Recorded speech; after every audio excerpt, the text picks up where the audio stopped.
Welcome back. And so we've been talking politics for much of the week, and sometimes we wonder if governance is also taking the right measure of attention and action that it rightly deserves.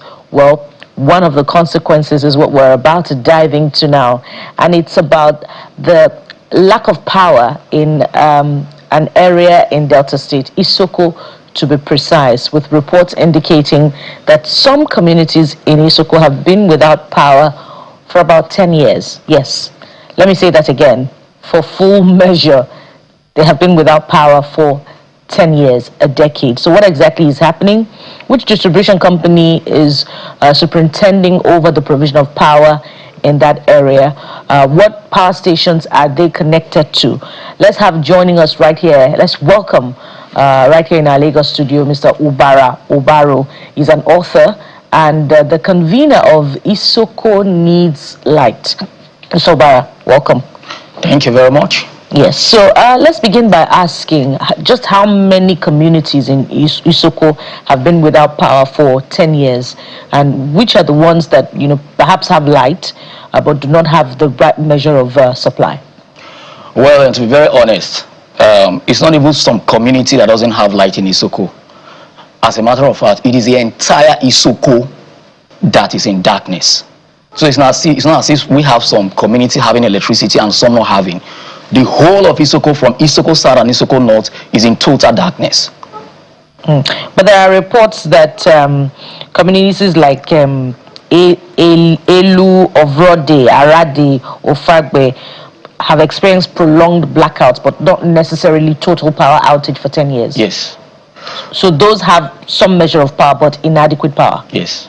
Okay, so not the entire Isoko. The point is, the community you just mentioned, like there are communities like Araya, Ofagbe, Elu that you mentioned, they have not even seen electricity for more than 20 years. There are some that have not even seen electricity for more than 30 years in Isoko land.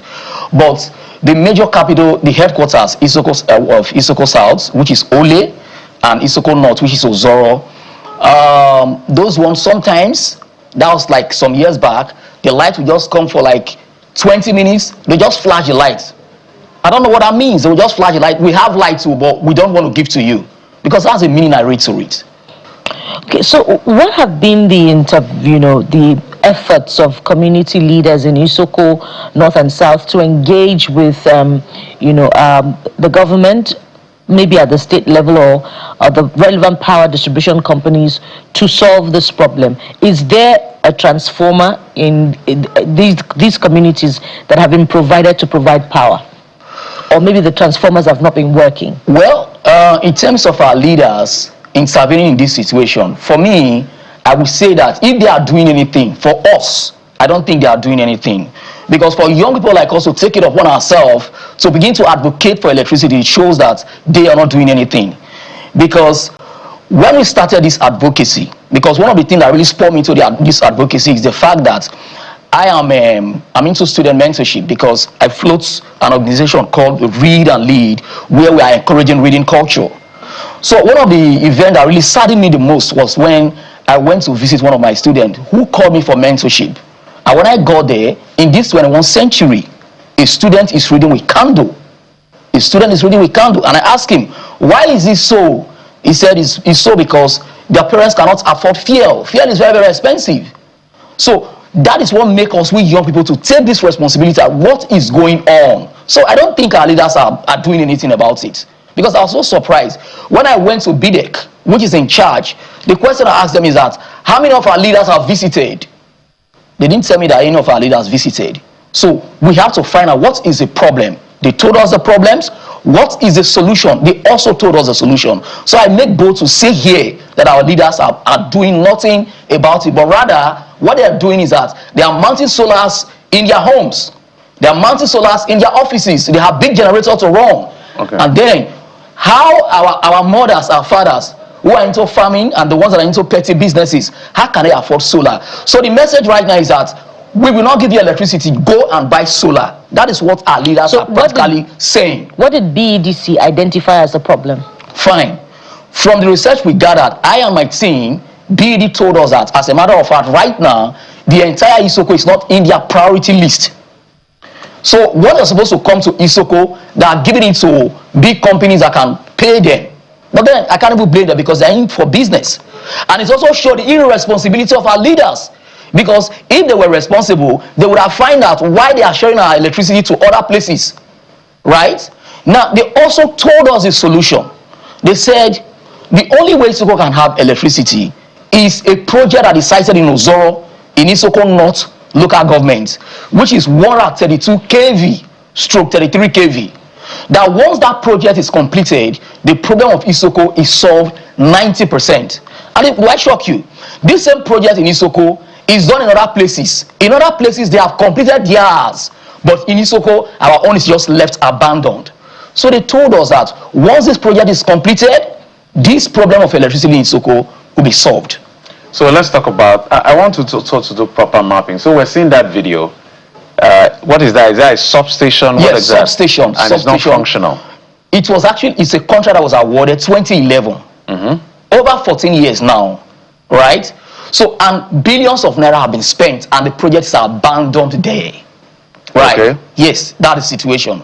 So like what we're told at BDEC is that they need to complete that project before Isoko can be lighted, so that those communities I mentioned earlier on that have not had light for 30 minutes, for 30 years, 20 years, everywhere in Isoko can be lighted. So Isoko is made up of the ethnic nationality called Isoko people. Yes. Occupy how many local government areas in Delta? We have 2 local governments in Isoko. Okay. We have the Isoko South, and the headquarters is Ole, and we have the Isoko North, the headquarters is Ozoro. I'm putting things on record. So is it the both Isoko South and North that don't have light? The whole Isoko South and North is in total darkness. How many communities are in Isoko South and North? Do you have an idea? I may not get the exact figures, but there are more than 20-something communities. In the entire Isoko nation? Yes. I do not have the exact figures. Who are the prominent people from Isoko that, in Nigeria for instance, who are the prominent people, Isoko people? Prominent people in Isoko, I don't think I will mention prominent Isoko people, but rather I should talk about our leaders. Because no, I'm going to somewhere with that. So let's talk about who is the local government chairman of Isoko North and Isoko South. Okay, the local government chairman of Isoko. Please I know where I'm going to my question. Okay. Go ahead. The local government chairman of Isoko South is Honorable Wari Ovuke. Yes. And then the one of Isoko North is Honorable Ogoruba. Because, yes, Ogoruba, that's the name. So Isoko North and South is under which federal constituency? Isoko South and... do you know you have federal constituency? Yes. The reason why I'm probing all of this, I wanted to go from local government chairman to member of the House of Assembly, to the House of Representatives, to the Senate. Isoko should be Delta Central, right? Yes, Delta. Is it Delta South? Delta South. Who is Isoko is Delta South. Who is the senator representing that region? Yes, I know Dafinoni represents senator in Central. Yes. And is this Senator Joel for Isoko is Honorable Joel Onowapo. Senator representing Isoko. Joel Onowapo. No, it can't be Isoko. I mean, I'm talking of Delta South. Yes. So, you know where I'm going to with all of this? If you notice, I have not mentioned the governor yet. Yeah. And it's very deliberate. Yeah. Because, of course, everything falls on the governor's table. But I'm saying there's a long list of leadership. Chairman, I can even go further down, councillors, chairman, House of Assembly, House of Representatives, and the gentleman you call Senator what? Joel Onowapo. All of them are going to be coming to you guys to vote for them. Yes. In the next election. Yes. And so you know how to pay them back if you don't have light. So that's why I'm saying call all these names so that they will hear it on national television. Now let's go to the governor. Has this gotten to the governor's table? And what is the response from government? I want to believe that this has gotten to the governor's table because for the past 1 month now, the agitation has been in Isoko. Our mothers are saying that give us light or we will not vote for you. Our fathers are saying give us light. Even the students are saying that please, we need light to study. There are some of them that are preparing for JAM and WAEC, and because of lack of electricity, their performances has been very, very abysmal. Okay? So I believe by now the governor must have heard this whole agitation. So I don't know whether they have a commissioner for power. Some states have. So this an open invitation. Commissioner for what? Is this Charles? Mr. Charles. I think that's the Commissioner for Information. Yes, right? that's Charles for Information. But I wanted to see whether there is a Commissioner for Energy and Natural Resources, because different states have their own. Of course, there is a Commissioner for Power in Delta State. Well, I'd like to, pardon me, Jeffrey. No, we're trying to call the attention of government to this. It's not sitting well with me how a distribution company can in your inquiry say that Isoko is not in their priority for the provision of power. It's your right. It's your right constitutionally to have power supply in Isoko, just like every other part of the country is connected to the national grid. So did you counter that position that they're supplying power first of all to other areas that can pay them? I don't understand it. Like I said, it's as a result of the irresponsibility of our leaders. For BIDEP to tell us that we are not in our priority list, it speaks volume about our leaders. And let me tell you, Isoko is not just a national, ethnic nationality. We are talking of a nationality that has over 100 oil wells. We are talking of a nationality that has 8 flow stations.